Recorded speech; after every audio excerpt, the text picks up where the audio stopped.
Hello everyone, welcome to Ojaank IAS. आज से हम एक नई श्रृंखला स्टार्ट करने चल रहे हैं। वो क्या है? द इंडियन एक्सप्रेस का एक बहुत ही इंपॉर्टेंट सेक्शन आता है। इंडियन एक्सप्रेस जो न्यूज़पेपर है, इंग्लिश न्यूज़पेपर, उसका एक बहुत ही इंपॉर्टेंट सेक्शन आता है द एक्सप्लेन्ड पोर्शन। ठीक है, उसमें क्या नाम कई सारी न्यूज़ आती हैं, कई सारे कॉन्सेप्ट के न्यूज़ आती हैं, और वो न्यूज़ क्या होती हैं, बहुत इंपॉर्टेंट हो जाती हैं प्रीलिम्स के लिए। ठीक है, तो उसमें कई सारे कॉन्सेप्ट आते हैं और न्यूज़ भी आती हैं, तो उसको डिटेल में देखेंगे डेली वाइज। ठीक है, तो आज से हमारी ये कोशिश रहेगी कि हम इसको डेली अपडेट करें आप लोगों को, इसमें आपकी जो तैयारी है उसमें नए मुकाम पे आप लोगों की तैयारी को ले जाएं। ठीक है, तो आज से हम ये इंडियन एक्सप्रेस का जो सेगमेंट है उसको स्टार्ट करते हैं। तो ये देख रहे होंगे कि द इंडियन एक्सप्रेस का न्यूज़पेपर है। अब इसमें एक पोर्शन आता है कि द एक्सप्लेन्ड। अब उसको देखते हैं, सबसे पहले क्या है।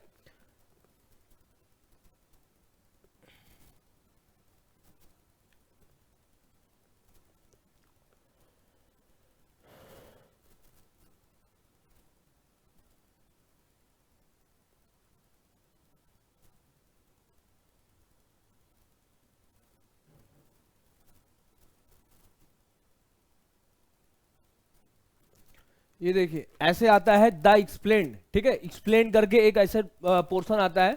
इसमें कई सारी इंपॉर्टेंट न्यूज होती हैं और कई सारे इंपॉर्टेंट कॉन्सेप्ट्स होते हैं। ठीक है, तो उसको आप डेली, अब मैं आप कोशिश करूंगा कि आपके सामने 15-20 मिनट के वीडियो में आपको समझा पाऊं कि इसमें कॉन्सेप्ट क्या था, न्यूज क्या था। ठीक है, ये बहुत ही इंपॉर्टेंट सेक्शन है। ये अगर कोई भी द इंडियन एक्सप्रेस पढ़ता होगा तो उसको भी जानते होंगे, कोई भी इसको स्किप नहीं करता जो यूपीएससी के सीरियस एस्पिरेंट है। ठीक है, तो आपसे भी मैं उम्मीद करूंगा कि ये वीडियो पूरा देखेंगे और डेली देखेंगे। ठीक है, और अपने मित्रों में भी शेयर करेंगे। तो पहली इसमें न्यूज है पहली इसमें न्यूज है कि renewed protest by wrestlers and why SC have stepped in. ठीक है, देख पा रहे होंगे इसमें। तो अभी आप लोग जान रहे हैं कि जो हमारे ये कुश्ती करने वाले जो एथलीट हैं, जो ओलंपिक मेडलिस्ट हैं, उसमें से कई सारी महिला एथलीट हैं, कई सारे पुरुष एथलीट हैं। जैसे कि ये देख रहे होंगे बजरंग पुनिया, विनीश फोगाट, साक्षी मलिक। वो अभी 3-4 महीने पहले जनवरी के महीने में आप लोगों को देखा होगा कि वो जंतर मंतर पर प्रोटेस्ट करने आए थे। फिर उसके बाद उनका आंदोलन शांत हो गया था। अभी कल की न्यूज है कि वो लोग फिर से जंतर मंतर पर प्रोटेस्ट करने आए हैं। और इस बार उनका कहना है कि जब तक हम मेरा ऑब्जेक्टिव हमारा पूरा नहीं कर लेंगे तब तक हम इसको करते रहेंगे। तो समझते हैं कि क्या, किस लिए ये लोग प्रोटेस्ट कर रहे हैं। ठीक है, तो आपको पता है कि जो ये रेसलिंग फेडरेशन ऑफ इंडिया है, जो कुश्ती संघ है, उनके जो चेयरमैन थे, उनके जो प्रेसिडेंट थे, उनका नाम है ब्रिजभूषण शरण सिंह। वो हम यूपी का एक डिस्ट्रिक्ट है गोंडा, वहां से मेंबर ऑफ पार्लियामेंट है, यानी कि सांसद है। ठीक है, तो वो कुश्ती संघ के अध्यक्ष भी रह चुके हैं, अभी भी हैं। ठीक है, तो उनके ऊपर ये जो रेसलर्स हैं, ये जो महिला रेसलर्स हैं, उनका आरोप ये है कि ये वहां की जो रेसलर्स हैं, महिला रेसलर्स हैं, उनके साथ सेक्सुअल हरासमेंट, यानी कि बहुत ही अपमानजनक व्यवहार करते थे महिलाओं के साथ। ठीक है, तो इसी की जांच के लिए और उनको रेसलिंग फेडरेशन यानी कि कुश्ती संघ से हटाने के लिए जो वहां के जो ओलंपिक मेडलिस्ट हैं, वो जंतर मंतर पर 3-4 महीने उन्होंने प्रोटेस्ट किया था। ठीक है, 3-4 महीने पहले 2-3 दिन के लिए प्रोटेस्ट किया था, आप लोगों ने न्यूज में भी देखा भी होगा। ठीक है, तो उसके बाद क्या हुआ कि सरकार ने बीच बचाव करते हुए ये कहा कि हम एक कमेटी बना देते हैं, फिर कमेटी जांच करेगी। कमेटी को 4 हफ्ते का टाइम दिया जाता है, फिर कमेटी जांच करेगी, उसके बाद जो रिपोर्ट आएगी उस पर हम डिसीजन लेंगे। तो आपको पता है कि उस टाइम पे 6 मेंबर की कमेटी बना दी गई थी, जिसको हेड कर रही थी Olympic medalist, gold medalist, silver medalist MC Mary Kom, जो मुक्केबाजी की एमसी मैरी कॉम है, जो मणिपुर के रहने वाली है। तो उनकी अध्यक्षता में एक कमेटी बना दी गई 6 मेंबर की, जिसमें स्पोर्ट्स से रिलेटेड जुड़े हुए लोग थे, जिनको 4 हफ्ते का टाइम दिया गया था। लेकिन वो 4 हफ्ते के बजाय 1 हफ्ते में ही उन्होंने अपनी रिपोर्ट फाइनल बता दी थी, दे दी थी सरकार के युवा खेल मंत्रालय को। फिर खेल मंत्रालय ने क्या किया था कि उसकी जो रिपोर्ट है उसको पब्लिक नहीं किया था, और उस पर कोई अभी तक एक्शन भी नहीं दिख रहा था। ठीक है, तो इसीलिए वहां जो ये रेसलर्स हैं, ये फिर से अभी क्या नाम प्रोटेस्ट करने आए हैं कि उनका ये कहना है कि जो रिपोर्ट आई है, उसके रिपोर्ट पे सरकार ने कोई काम नहीं किया, कोई एक्शन नहीं किया, और रिपोर्ट पब्लिक भी नहीं की कि उस रिपोर्ट में लिखा क्या था। ठीक है, तो अभी क्या नाम ये इन लोगों की मांग है कि जब तक कि जो ये कुश्ती संघ के जो अध्यक्ष हैं ब्रिजभूषण शरण सिंह जी, उनको हटाया नहीं जाएगा और उनकी जगह पे किसी दूसरे को नहीं लाया जाएगा और उनके खिलाफ एफआईआर नहीं होगा, तब तक हम यहां से जाने वाले नहीं। ठीक है, तो अभी ये न्यूज में क्यों आया, क्योंकि जो सुप्रीम कोर्ट है, हमारा सुप्रीम कोर्ट है, उसने इस पूरे विवाद को संज्ञान में लेते हुए दिल्ली पुलिस को ये नोटिस भेजा हुआ है कि क्या मामला है, उसको मुझे पूरा अपडेट कीजिए, और जितने भी ओलंपिक मेडलिस्ट हैं उनकी सुरक्षा की देखभाल आपकी करनी होगी। क्यों अब ये मुद्दा इतना बड़ा क्यों हो जाता है? क्यों? क्योंकि जो ये ओलंपिक मेडलिस्ट हैं, ये सारे ओलंपिक मेडलिस्ट हैं। बजरंग पूनिया आप लोग जानते होंगे, ये अभी कांस्य पदक जीता था इन्होंने। विनीश फोगाट, इन्होंने अभी तक ओलंपिक मेडल तो नहीं जीता है, लेकिन ये कई सारे उसमें टूर्नामेंट में ओलंपिक मेडल जीत चुकी हैं। साक्षी मलिक, आप लोगों को पता है 2016 को जो ओलंपिक हुआ था उसमें इंडिया की तरफ से रेसलिंग में एक अकेली महिला है जिन्होंने ये ओलंपिक मेडल जीता है। तो जब इतने बड़े लेवल के जो खिलाड़ी हैं अगर उस तरीके का आरोप लगाते हैं तो उनकी बातों में दम लगता है, वजन लगता है, ठीक है। तो इसीलिए क्या नाम सुप्रीम कोर्ट ने इनके इस पे संज्ञान पे लेते हुए ये कहा कि हाँ, ये दिल्ली पुलिस इस पे थोड़ा सुरक्षा करे और देखे, ठीक है। तो अभी इसी वजह से क्या नाम ये जो खिलाड़ी हैं फिर से जंतर मंतर पे, दिल्ली का जो जंतर मंतर है वहां पे बैठे हैं प्रोटेस्ट पे, आंदोलन पे, और ये मांग कर रहे हैं कि क्या नाम रेसलिंग कुश्ती संघ के अध्यक्ष को हटाया जाए। अब यहाँ पे ध्यान देने वाली ये जो बात है कि अगर मान लीजिए रेसलिंग फेडरेशन ऑफ इंडिया आपसे पूछा जाए वो क्या खेल मंत्रालय के तहत आता है, तो बिल्कुल नहीं, ठीक है। जो खेल मंत्रालय हमारा, मिनिस्ट्री ऑफ स्पोर्ट्स जिसको बोलते हैं, मिनिस्ट्री ऑफ यूथ अफेयर्स, उसके अंतर्गत जो कुश्ती संघ है उसके अंतर्गत नहीं आता। क्यों? क्योंकि जो कुश्ती संघ है वो किसके अंदर आता है? इंडियन ओलंपिक एसोसिएशन, उसके तहत आता है। और इंडियन ओलंपिक एसोसिएशन क्या है? एक कोऑपरेटिव बॉडी है, उसके तहत कई सारे फेडरेशन है, जैसे कुश्ती federation, badminton federation, football federation, ठीक है, बहुत सारे इसके ये सब आते हैं। इसीलिए कोई भी सरकार इसमें डायरेक्टली इन्वॉल्व नहीं हो पा रही, ठीक है। तो ये कारण है कि ये लोग प्रोटेस्ट कर रहे हैं। अगली न्यूज पे चलते हैं। अगली न्यूज ये है कि जीरो शैडो डे, ये आप लोग देख रहे होंगे, ये देख रहे होंगे zero shadow day. Bengaluru saw a zero shadow day on Tuesday, event in witness in places between two tropics. अब ये जीरो शैडो डे क्या होता है? शैडो मतलब होती है छाया, जीरो मतलब जीरो, यानी कि आपकी जो परछाई है वो जीरो हो जाती है। अब ये होता क्या है, सबसे पहले समझते हैं।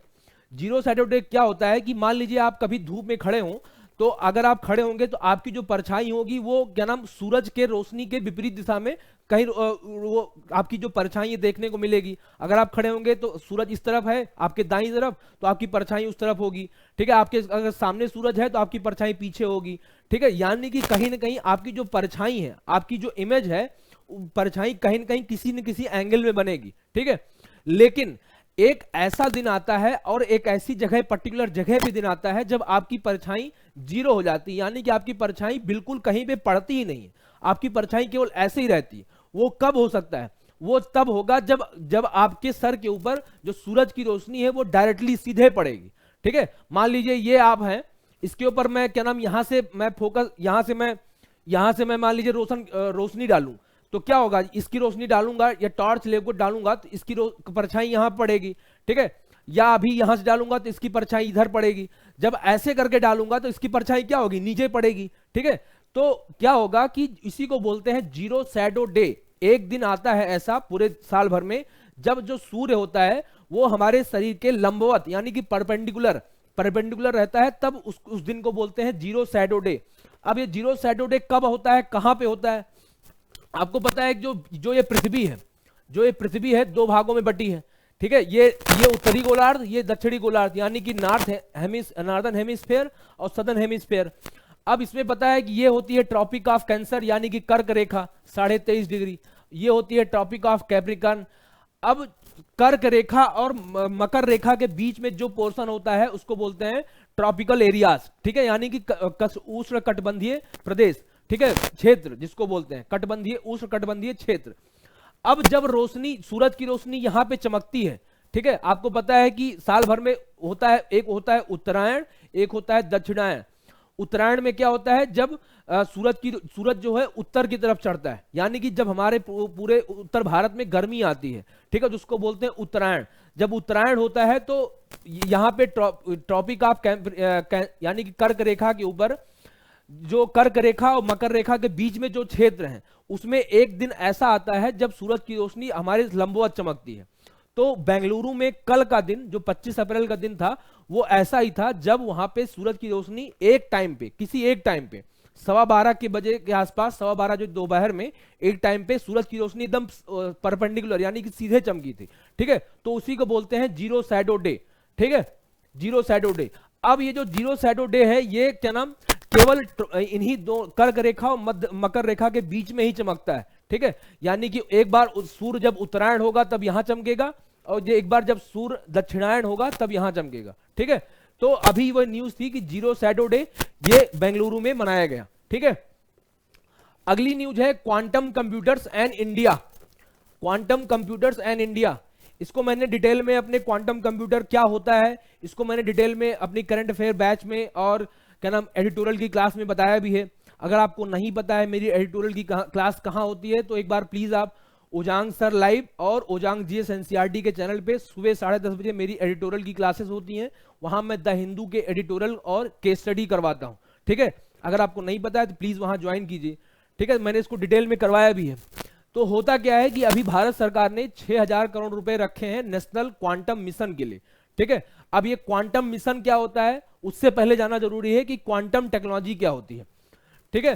तो अगर आपको पता होगा जो हमारे कंप्यूटर होते हैं वो क्या काम करते हैं, वो बाइनरी, अभी तक बाइनरी डिजिट में काम करते थे। बाइनरी का मतलब होता है या तो वो जीरो पहचानते हैं या वन पहचानते हैं, ठीक है। एक बार में जीरो पहचानते हैं या वन पहचानते हैं। तो इस तरीके से जीरो जीरो पहचानेंगे, 0 1 1 0 या 1 1, इस तरीके से इन्हीं 4 पोजीशन को वो पहचानते हैं, ठीक है।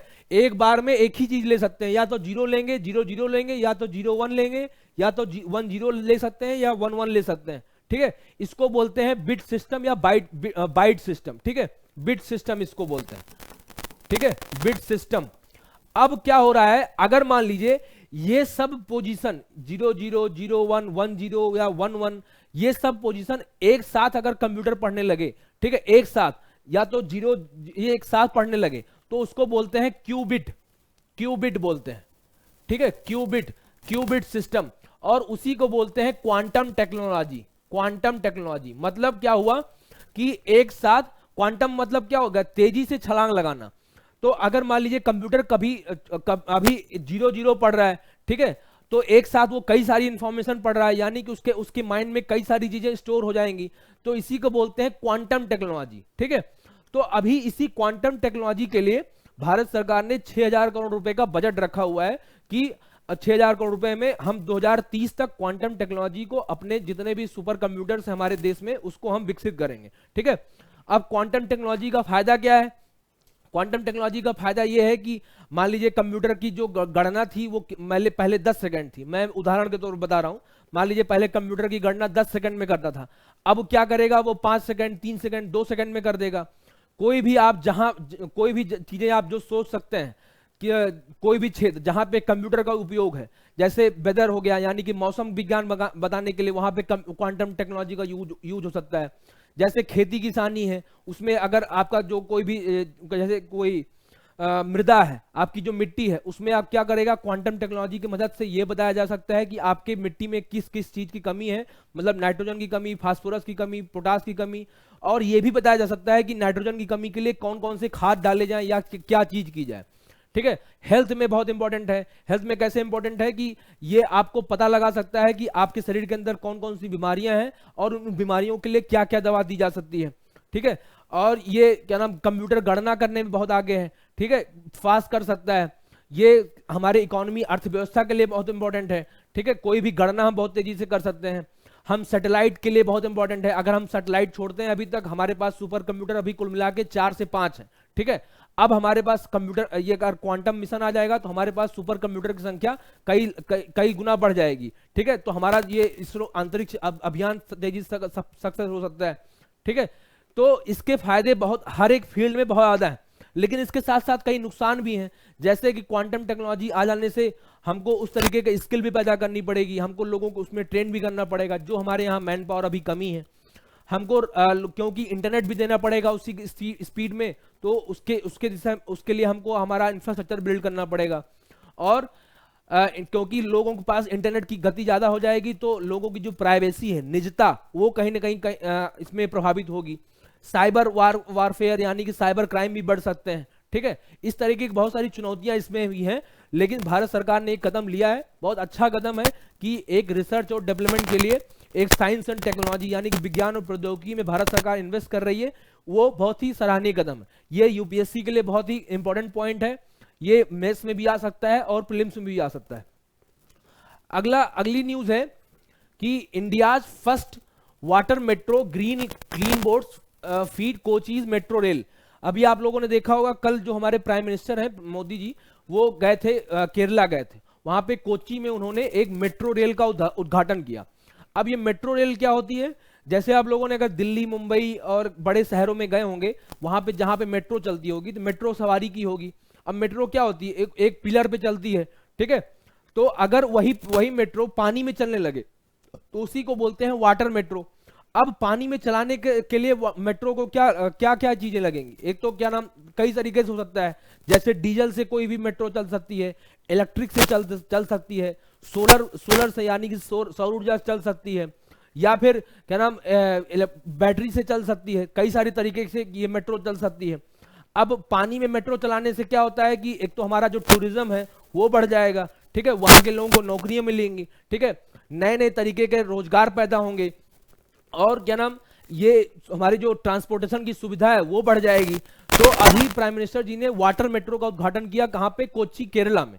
अब उसी तरीके का प्रोजेक्ट बहुत सारे देशों में लागू किया जाएगा जहां पे पानी की उपलब्धता होगी। जैसे कि आपको पता है यूपी में जो गंगा नदी है उस पे भी नेशनल पाइपलाइन, उसमें क्या नाम क्रूज मिशन अभी लॉन्च किया गया था। तो यहाँ पे भी ये प्रोग्राम है कि प्लानिंग है कि आगे आने वाले टाइम पे यहाँ पे गंगा रिवर में वाटर मेट्रो चलाई जाए। साबरमती जो रिवर फ्रंट है वहां पे ये सब चलाई जाती हैं, ठीक है, जहां पे नदियां हैं, जहां पे नदियों की मात्रा है, और जो क्योंकि अब शहर बढ़ रहे हैं, शहर में लोगों की संख्या बढ़ रही है, तो हमारा जो ट्रांसपोर्टेशन सिस्टम है उसको भी हमको इंक्रीज करना पड़ेगा, कई नए नए तरीके अपनाने पड़ेंगे। उसी नए तरीके में एक नया बदलाव है वाटर मेट्रो, ठीक है। तो वाटर मेट्रो को भारत सरकार ने भी लॉन्च किया है। वो कहां पे लॉन्च किया, कोच्चि केरला में, ठीक है। इसके अब देख सकते हैं, इसके ये पूरी बड़ी सी होगी, इसमें आराम से बैठने की वो होगी। अब इसकी स्पीड क्या होगी, इसकी स्पीड होगी 8 nautical miles to 8 nautical miles यानी कि 15 किलोमीटर पर आवर, ठीक है, 15 किलोमीटर पर आवर। ये बहुत है, अभी स्टार्टिंग के लिए बहुत है, बाद में धीरे धीरे आगे बढ़ती रहेगी, ठीक है। और इसकी जो कॉस्ट होगी, इसके जो टिकट लेने के लिए, वो 20 रुपए से 40 रुपए तक की टिकट हो सकती है। और एक मेट्रो में 120 लोग कम से कम बैठ सकते हैं, ठीक है, 120 लोग कम से कम बैठ सकते हैं। तो ये जो पहल है भारत सरकार की और केरला गवर्नमेंट की, बहुत अच्छी है। बट इसमें ये ध्यान रखने की बात है कि अब वाटर मेट्रो आने से अगर मान लीजिए पानी के में कोई भी चीज बहती है तो पानी के अंदर जो जीव जंतु हैं उनके जीवन शैली पे कहीं ना कहीं असर पड़ता है। क्यों?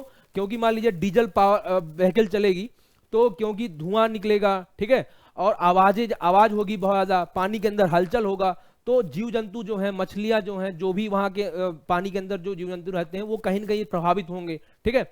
उसके अंदर फैन चलता है तो क्या होता है कि उसमें बहुत सारी मछलियां फंस भी सकती हैं, उनकी मृत्यु भी हो सकती है। तो भारत सरकार को ये सब प्रोजेक्ट लाने के साथ साथ कहीं ना कहीं इन्वायरमेंट पे भी ध्यान रखना है कि जिससे कि जो आने वाला समय है वो हमारा सतत विकास लक्ष्य, जो हमारा जो एम है यानी कि सस्टेनेबल डेवलपमेंट गोल, उसको भी हम आगे तरीके से बढ़ा पाए, ठीक है। तो ये तो था एक्सप्लेन में, ये सारी 3-4 न्यूज थी, बहुत इंपॉर्टेंट न्यूज थी, उसको मुझे आपको समझाना था। तो आज से हम ये डेली श्रृंखला स्टार्ट करेंगे जिसमें इंडियन एक्सप्रेस का ये डेली पोर्शन आपको कवर करवाएंगे। उसमें 3 से 4 न्यूज होगी, कॉन्सेप्ट्स होगा, और जो भी उसमें इंपॉर्टेंट होगा प्रीलिम्स के लिए वो चीजें मैं करवाऊंगा, ठीक है। आपको वीडियो कैसा लगा जरूर बताइएगा एक बार कमेंट करके। अगर आपको अच्छा लगेगा तो चैनल को सब्सक्राइब कीजिएगा, लाइक कीजिएगा, शेयर कीजिएगा, और ऐसी मेरी और भी वीडियो देखने के लिए आप ओजांग सर लाइव चैनल को सब्सक्राइब कर सकते हैं। वहां पे मैं द हिंदू एडिटोरियल सुबह 10:30 बजे डेली लेके आता हूं, तो वहां पे पढ़ सकते हैं। और हिंदू करंट अफेयर में 2:30 बजे 2 बजे ओजांग एनी टाइम लर्निंग ऐप पे एक बैच चलाता हूं, इसमें मैं द हिंदू के पूरी जितने भी न्यूज रहती है उसको मैं डिटेल में कवर करता हूं, ठीक है। तो बहुत बहुत धन्यवाद, मिलते हैं अगली वीडियो में।